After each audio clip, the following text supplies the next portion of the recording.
Hello friends, அனைவருக்கும் வணக்கம். இன்றைக்கி நம்ம சேனலில் என்ன வீடியோ பார்க்க போகிறோம் அப்படின்னு சொல்லி பார்த்தீங்கன்னா, இது வந்து 10th ஸ்டாண்டர்ட் தமிழ் யூனிட் 1ல் இருக்க இலக்கிய நயம் பாராட்டுக. இந்த நயம் பாராட்டுதல்களுக்குலாம் நம்ம வந்து ஓல்டு வீடியோ எல்லாமே எல்லா லெசனுக்கும் போட்டிருக்கோம். பட் இப்போ புக்கு அப்டேட் ஆனதுக்கப்புறம் நம்ம வந்து போடலை. ரீசன் என்னென்னா, மேக்ஸிமம் பழைய புக்கில் என்ன இருந்ததோ அதுதான் இருக்குது. ஒரு சில இடத்துல மட்டும் சேஞ்சஸ் இருக்குது அப்படின்றதுனால நம்ம போடாமல் இருந்தோம். ஸோ இன்றைக்கி நாம் பார்க்க போகிறது இயல் 1ல் மலர்ந்தும் மலராது அப்படின்னு சொல்லிட்டு ஒரு பாட்டு. இது வந்து நம்ம சிவாஜி கணேசன் சாருடைய சாங். அது அந்த தங்கச்சி சென்டிமெண்ட் சாங். அது ரொம்ப ஃபேமஸ் அப்போது. ஸோ அதிலிருந்து ஒரு சில வரிகள் வந்து நம்மளுடைய புக்கில் கொடுத்துருக்காங்க.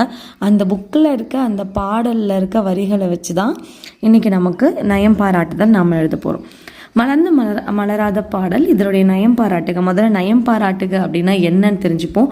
அதாவது அந்த பாடலுடைய திரண்ட கருத்து இருக்கணும். இப்போ சங்க இலக்கிய பாடல்களாக இருந்தால் அதுக்கு தனியாக பொருள் விளக்கம் ஒன்று இருக்கும், துறை விளக்கம் சொல்லிட்டு நிறைய விளக்கங்கள் ஒன்று இருக்கும். பட் இது பேச்சு மொழியில் நடையில் இருக்கிறனால, மேக்சிமம் நம்மளால் புரிஞ்சிக்கக்கூடிய நடையில் இருக்கிறனால இதுக்கு டைரெக்டாக நமக்கு திரண்ட கருத்து இருக்குது. அதுக்கப்புறமா மோனை எதுகை, கண்டிப்பாக மோனையும் எதுகையும் அணியும் இருக்கும். அதுக்கப்புறம் சொல் நயம். வெறும் எதுகை மோனை அணி மட்டும் தான் இருக்குமா அப்படின்னு கேட்டிங்கன்னா இல்லை. அது கொடுக்குற பாடலுக்கு ஏற்ற மாதிரி மாறும். ஒரு சில பாடலில் ஏய்பு இருக்கும், ஒரு சில பாடலில் முரண் இருக்கும். ஏய்புனா அந்த ரைமிங் வேர்ட்ஸ்ன்னு சொல்லுவோம்ல, அதுதான். முரண் அப்படின்றது ஆப்போசிட்டாக இப்போ இதுலேயே இருக்கும். மலர்ந்தும் மலராத அப்படின்ட்டு, மலர்ந்தும் மலராத இந்த மாதிரி கருத்துக்கள் வந்து முரண் கருத்துகள் அப்படின்னு சொல்லிட்டு சொல்லுவோம். இப்போ திரண்ட கருத்து. குழந்தையின் கண்கள் மலர்ந்தும் மலராத பாதி மலர் போல உள்ளன. அந்த பாடலுடைய கருத்தை எடுத்து நீங்கள் எழுதணும். உங்களுக்கு படிக்கும் போதே ஒரு சில பொருள் தெரியும். அந்த பொருள் எடுத்து நாம் இங்கே எழுதுகிறோம்.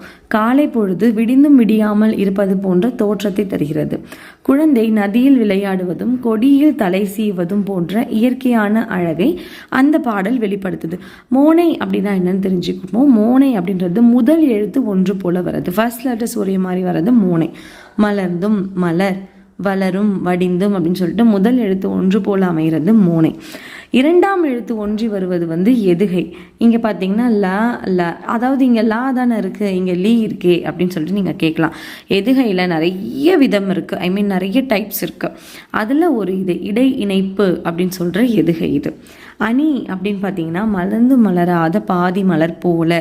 அப்போ போல அப்படின்ற உருவு வெளிப்படையாக வந்திருக்கு அப்படின்னாலே அது உவமை அணி தான். பார்த்தீங்களா, பாதி மலர் போல அப்படின்னு சொல்லிட்டு. சொல் நயம் அப்படின்னு சொல்லிட்டு எடுத்துக்கிட்டோம்னா வித்தியாசமான வார்த்தைகள். மலர்ந்து மலராதன்ற இரண்டு கருத்து கொண்ட வார்த்தையை ஒரே அடியில் அவங்க பயன்படுத்தி வித் மீனிங்கும் கொடுத்துருக்காங்க. விடிந்தும் விடியாது அப்படின்ற எதிர் சொற்களை பயன்படுத்தி அந்த குழந்தையுடைய மென்மையையும் சிறப்பிச்சிருக்காங்க, ப்ளஸ் மீனிங்கையும் கொடுக்குற மாதிரி ஒரு பாடல் வந்து அமைச்சிருக்காங்க. இந்த மாதிரி எழுதுறது பேர் தான் வந்து பாடலின் நயம் பாராட்டுதல். இந்த ஒரு லெசனுக்கு இப்போ போட்டிருக்கேன். அடுத்தடுத்த லெசனுக்கு அடுத்தடுத்த வீடியோஸில் பார்க்கலாம். இந்த வீடியோ உங்கள் ஃப்ரெண்ட்ஸ் கூட ஷேர் பண்ணுங்கள். மறக்காம நம்ம சேனலை சப்ஸ்கிரைப் பண்ணுங்கள்.